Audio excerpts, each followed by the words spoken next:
Raden Syahid masih bertapa di pinggir sungai sampai tongkat Sunan Bonang menjadi ular dan merayap ke badan Raden Syahid.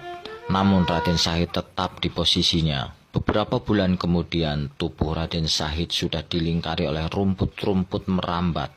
Musim kering telah berganti hujan.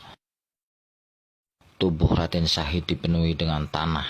Setelah sekian lama tubuh Raden Syahid telah hampir tertimbun tanah dan rumput. Suatu saat Sunan Bonang akhirnya datang juga dan terkejut melihat keadaan Raden Syahid.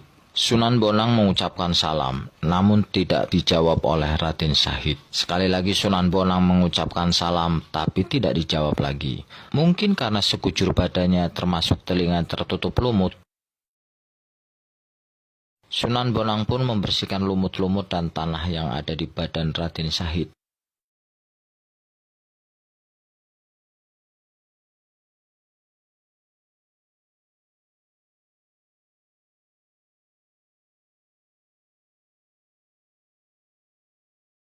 Kemudian Sunan Bonang mengumandangkan iqomat, baru Raden Syahid pelan-pelan sadar dan bisa menjawab salamnya Sunan Bonang. Sejak itu yang artinya Sunan.